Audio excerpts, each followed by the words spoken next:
Pemuda Bersatu tawar diri jadi posmen buat Perdana Menteri hantar surat kepada Bloomberg. Lee Chin Chen bidas kenyataan Nur Jazlan sifatkannya sebagai tidak berasas. Hanya yang biasa main judi tahu istilah poker. PKR Shah Alam bidas Nur Jazlan.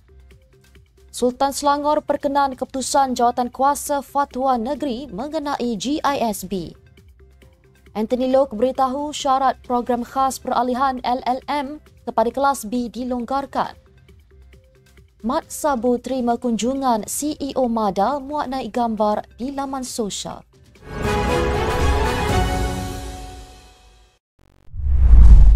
Bismillahirrahmanirrahim. Assalamualaikum dan salam Malaysia Madani. Bersama saya Mirakilah dalam Netstep News edisi pagi. Jangan lupa ikuti kami di semua platform Netstep Malaysia.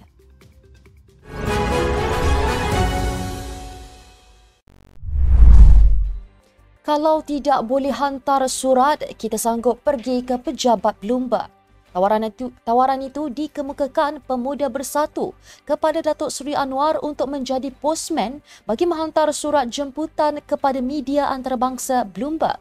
Ia susulan laporan Bloomberg yang mendakwa Perdana Menteri campur tangan dalam siasatan Suruhanjaya Pencegahan Rasuah Malaysia SPRM. Pengerusi Tetap Pemuda Bersatu, Zahin Zainal merujuk laporan Bloomberg yang mendakwa SPRM menerima arahan Datuk Seri Anwar untuk tidak menyiasat bekas setiausaha politiknya Farhash Wafa Salvador berhubung dakwaan pemilikan saham dalam sebuah syarikat. Katanya seperti semua sedia maklum, Perdana Menteri ini orangnya cakap kuat, tegas, punya berani dan sanggup berada di atas pentas utama untuk mengutuk sekeras-kerasnya tindakan Israel ke atas penduduk di Gaza. Tetapi dakwaan Bloomberg berkait dengan Datuk Seri Anwar, beliau sepatutnya harus lebih tegas berbanding daripada satu kenyataan semata-mata. SPRM dalam satu kenyataan pada 26 September menafikan dakwaan dalam laporan Bloomberg dan menyifatkannya sebagai tumahan liar.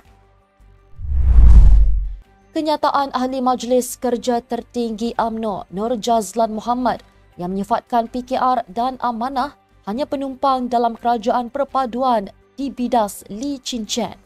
Ahli Jawatankuasa Eksekutif Pusat CEC DAP itu menyifatkan kenyataan Nur Jazlan sebagai usaha untuk menyemai perpecahan antara parti dalam PH dan ianya tidak berasas.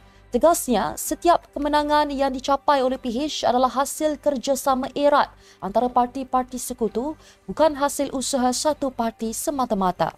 Beliau mengambil contoh dalam PRK Pulai tahun lalu, kerjasama erat antara PH dan BN membawa kemenangan besar dengan majoriti yang signifikan. Ia jelas membuktikan kepentingan kerjasama antara parti. Justru beliau menggesa Nur Jazlan agar berhenti daripada membuat kenyataan bersifat memecah belahkan dan bersikap ikhlas dalam bekerjasama dengan parti komponen PH demi menjaga kestabilan dan perkembangan kerajaan perpaduan. Dalam perkembangan sama, Timbalan Ketua PKR Shah Alam, Muhammad Najwan Halimi turut membidas kenyataan Nur Jazlan dengan menyatakan hanya yang biasa bermain judi sahaja tahu istilah poker atau mesin kuda. Najwan dalam satu kenyataan di laman X berkata, UMNO PH sewajarnya mencari titik pertemuan untuk memantapkan lagi kerjasama. Katanya beliau tidak berupaya mengupas dengan perumpamaan seperti poker atau mesin kuda kerana tidak pernah bermain judi. Biasanya yang selalu main judi sahaja yang tahu istilah-istilah dan teknik-teknik berkaitan permainan tersebut. Namun katanya apa yang sewajarnya menjadi keutamaan sebagai pimpinan parti baik dari PH maupun dari BN adalah mencari titik temu dalam memantapkan lagi kerjasama dan hubungan di antara keduanya. Sultan Selangor Sultan Sharafuddin Idris Shah memperkenankan keputusan dicapai menerusi mesyuarat khas Jawatankuasa Fatwa Negeri Selangor mengenai GISB. Exco Agama dan Pembudayaan Inovasi Negeri Dr. Muhammad Fahmi Ngah berkata, perkara itu mendapat perkenan baginda selepas sembah maklum oleh Pengerusi Jawatankuasa Fatwa Negeri Profesor Madya Datuk Dr. Anha Opir di Istana Bukit Kayangan Shah Alam. Menurutnya, keputusan Jawatankuasa Fatwa disembah maklum kepada Sultan Selangor dan baginda telah memberikan perkenan akan dimaklumkan sedikit sebanyak berhubung keputusan itu menerusi khutbah Jumaat di masjid dan surau Jumaat seluruh Selangor. Isnin lepas, Jabatan Mufti Negeri Selangor bersidang bagi memutuskan persoalan berkaitan GISB di negeri itu. Selain laporan berkaitan GISB dibentangkan dalam mesyuarat Majlis Agama Islam Selangor oleh Jabatan Agama Islam Selangor pada 24 September lepas. Pada 20 September, Sultan Selangor menzahirkan rasa duka cita dengan berita berkaitan siasatan pihak polis terhadap kegiatan jenayah oleh GISB dan rangkaiannya. Sumbangan itu baginda bertitah semua rumah amal dan sekolah Islam di bawah kawalan GISB dan rangkaiannya yang tidak berdaftar atau disyaki terlibat dengan kegiatan jenayah termasuk jenayah syariah diarahkan tutup dengan segera dan tidak dibenarkan beroperasi di Selangor. Ia sebagai langkah pencegahan bagi mengelakkan anak-anak yang terlibat daripada terus dianiaya.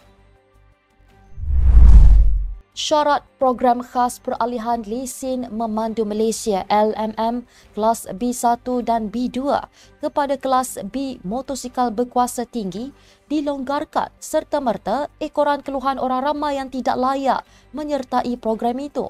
Menteri Pengangkutan Anthony Loke Siu Fook berkata, satu daripada syarat untuk program itu ialah individu mesti memegang LMM kelas B1 atau B2 secara aktif selama sekurang-kurangnya 10 tahun berturut-turut. Beliau berkata mengambil kira maklum balas daripada orang ramai. Perkara itu dibincangkan dengan Ketua Pengarah Jabatan Pengangkutan Jalan JPJ AD Fadli Ramli dan beliau bersetuju memudahkan lagi syarat tersebut. Antara sebab yang dibangkitkan orang ramai adalah munasabah iaitu lesen tidak dapat diperbaharui ekoran Perintah Kawalan Pergerakan PKP pada 2020.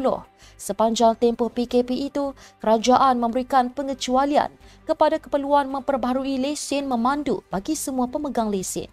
Bagaimanapun, syarat lain kekal dan tidak akan dikompromi termasuk permohonan perlu bebas daripada sebarang senarai hitam dan tunggakan saman.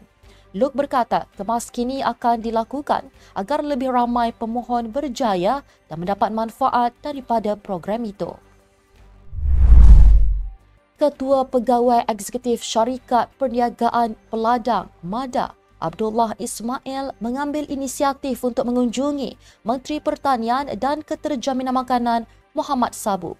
Difahamkan gambar perjumpaan itu dimuatnai di laman sosial Muhammad. Menerusi gambar itu, kedua-duanya dilihat senyum sambil bersalaman di pejabat Muhammad. Bagaimanapun tidak ada maklumat terperinci mengenai pertemuan tersebut. Terdahulu, Abdullah membuat permohonan maaf terbuka kerana tidak bersalam dengan Muhammad ketika program menyampaikan sumbangan buat pesawah, petani dan penternak yang terjejas akibat banjir di Kedah pada 30 September. Berdasarkan video yang tular, Muhammad dalam lawatan kerja di Kedah pada Isnin lepas menghulurkan tangan kepada Abdullah tetapi hanya tersenyum tidak menyambut salamnya. Sekian untuk edisi pagi ini. Ikuti perkembangan semasa isu-isu panas politik Malaysia setiap hari hanya di Natstep News. Jangan lupa untuk follow Facebook Natstep Malaysia dan subscribe YouTube Natstep TV. Natstep Malaysia bersama melangkah dengan yakin. Saya Amira Gila, Assalamualaikum dan salam sejahtera.